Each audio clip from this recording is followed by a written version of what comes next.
Olá, meus amigos, minhas amigas, meus amigos aqui de jornada, de sala de bate-papo, onde a gente tem trocado tantas coisas bacanas e positivas, né? Eu não uso esse espaço aqui para questões de natureza pessoal. Mas o Covid, infelizmente, chegou na minha família e levou um tio muito querido, né?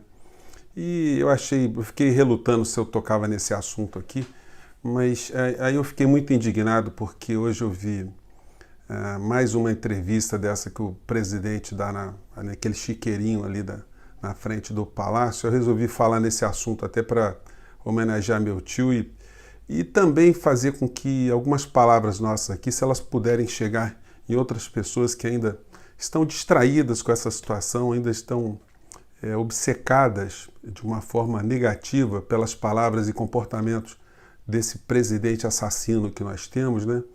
Se de algum modo as palavras puderem tocar algumas pessoas para que elas reflitam e para elas perceberem o tamanho dessa cloaca que fez sair tanta coisa ruim, como o presidente da República, essas pessoas que estão, esses seguidores, esse séquito de pessoas que estão no seu entorno, esse monte de gente que está na internet, que estão nas redes aí falando todo tipo de cretinice, porque a gente não consegue nem entender como é que esse fenômeno se deu de uma forma tão intensa para emburrecer e brutalizar tantas pessoas do nosso país, né? Tirar o coração de tanta gente, perturbar a mente de tanta gente. E a gente parece que está diante de uma parte da sociedade que está com uma doença incurável. A gente não sabe sequer se em algum momento da vida essas pessoas poderão se transformar em algumas criaturas com sanidade, né? Bom, gente, esse aqui é meu tio Valderez. O Valderez que morreu agora, né? Uma figuraça. A minha família, por laços paternos, né? Eles vêm da Paraíba, do interior da Paraíba, cidade chamada Pombal. Esse meu tio Valderez, quando era criança, ele tinha um jegue de estimação, enfim. Enfim, aquelas coisas de criança do sertão da Paraíba há muitas décadas atrás. O jegue morreu e ele prometeu um dia que ele faria algum tipo de homenagem para esse jegue. Ele ficou uma pessoa bem de grana, esse meu tio ele tinha uma condição muito legal, tinha uma mansão aqui no bairro da Barra da Tijuca, lugar cheio de pessoas também conhecidas, artistas, enfim.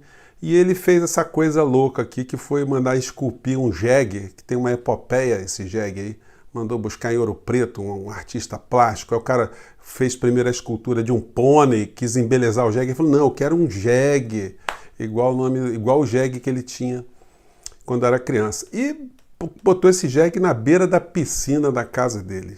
O negócio foi um acontecimento no condomínio. Chegou um caminhão lá com guindaste para poder colocar o jegue, enfim. O jegue tinha um sistema hidráulico que saía água do pinto do jegue. Era um troço assim que a criançada se divertia. E ele também, né? Na piscina da casa dele, ele está aqui uma foto dele na piscina, bem no cantinho, ele mandou fazer em azulejos, né, o mapa da Paraíba.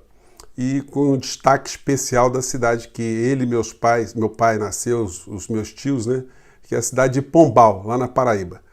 Pois bem, o Valderez adquiriu Covid com aquelas situações todas que você já conhece, né? Vai primeiro para o hospital, enfim, aí manda ir para casa, quando volta na situação dramática. E foi enterrado também apenas com a testemunha de dois parentes meus, duas tias, né? E, enfim.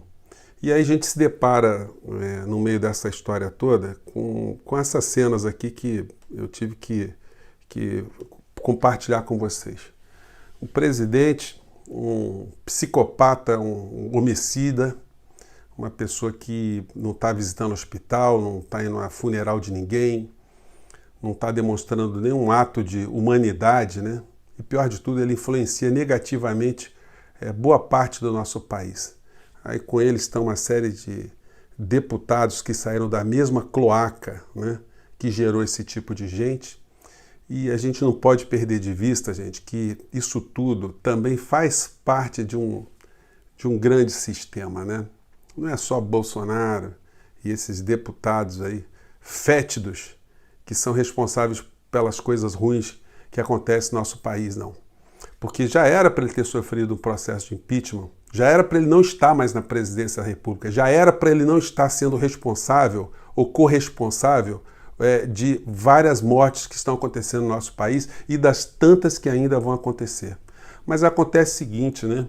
Nós vivemos uma sociedade escravizada pela mente, uma sociedade que espreme sangue do povo para gerar lucro e benefícios de pequenos grupos. E esses pequenos grupos, dentre os quais eu sempre gosto de colocar os grandes meios de comunicação, eles têm interesse em manter o produto dessa cloaca infectando o povo brasileiro, infectando a nossa sociedade, causando os males que estão causando. Eu não vou nem colocar aqui trechos aqui dessa fala, dessa gente, porque isso já não virou mais um presidente com apoiadores, né? Isso virou uma grande quadrilha, né? Nós estamos falando aí de homicídios. A gente não vê um depoimento de solidariedade a esses médicos, aos enfermeiros, aos motoristas de ambulância, aos parentes das pessoas que estão morrendo, ao drama que está acontecendo no cotidiano. A gente não vê nada disso. A gente só vê uma criatura, um imbecil, em si mesmado, com gente sem alma do lado dele. A impressão que a gente vê que o coração dessa gente foi arrancado, ou eles nasceram sem coração, e a alma dessas pessoas parece que está ganha por forças do mal, força das trevas, né? E a gente tem que denunciar, a gente tem que criticar, a gente tem que bater, a gente tem que apontar. Por que Rodrigo Maia ainda não colocou esse pedido de impeachment? Por que os meios de comunicação não colocam esse assunto do Covid 24 horas por dia, mostrando, fazendo com que as pessoas mostrem de quem é a responsabilidade? A gente está vendo agora esse monstro responsabilizando os governadores e os prefeitos. Ele ainda acredita que ele não tem nada a ver com essa história.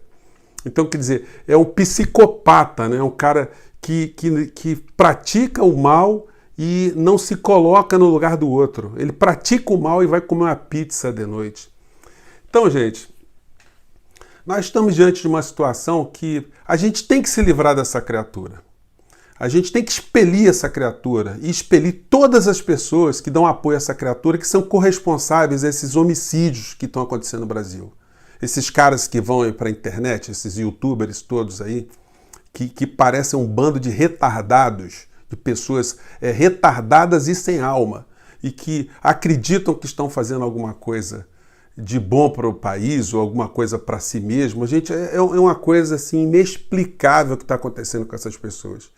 A gente não deseja o mal para ninguém, mas devia morrer parentes dessas pessoas, devia morrer a mãe dessas pessoas, os pais dessas pessoas, os maridos, as esposas, os filhos, para eles verem que eles não estão brincando com números, eles estão brincando, eles estão tripudiando, eles estão sapateando em cima de vidas humanas, em pessoas que estão perdendo seus parentes queridos.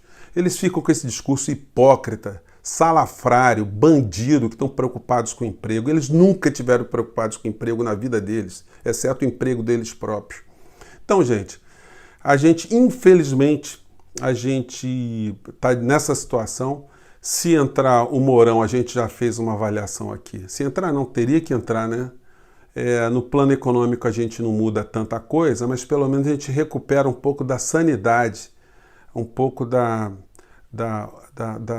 do sentimento que a espécie humana está perdendo aqui no nosso país, com essa camarilha, essa escumalha, esse grupo, essa quadrilha de gangsters, de bandidos que governam o nosso país. Enquanto o povo está morrendo, gente, eu gosto de salientar sempre isso, né? Tem muita gente ganhando dinheiro. Os bancos estão tendo lucros estratosféricos, eles estão felizes porque eles estão agarrando a classe média, agarrando os pequenos empresários, empreendedores em dívidas que nós não sabemos se elas poderão ser honradas no futuro, mas isso também não importa, porque eles vão arrancar tudo que eles puderem. Então, gente, a gente tem que forçar, jogar cada vez mais luz, cada vez mais indignação para ver se os governantes, se os governadores estão sendo acusados agora por Bolsonaro, essa criatura que não dá, o inominável, né? Os governadores tinham que juntar os seus deputados federais, as suas bancadas, e acelerarem o mais rápido possível que o processo possibilitasse que essa criatura nefasta ela fosse afastada o mais rápido possível, ela seja afastada o mais rápido possível dessa situação que está acarretando mortes. Ou isso acontece, ou todas essas pessoas serão cúmplices e nós, se ficarmos calados também, né? Gente, desculpe o desabafo. Mais uma vez, obrigado por vocês estarem aqui e vamos fazendo a nossa parte, né? Cada um a nossa parte, cada um expressando a sua indignação, mostrando que a gente tem alma. Quem sabe a gente consegue ajudar o próximo, né? Ajudar o nosso país. Um grande abraço, até o próximo vídeo.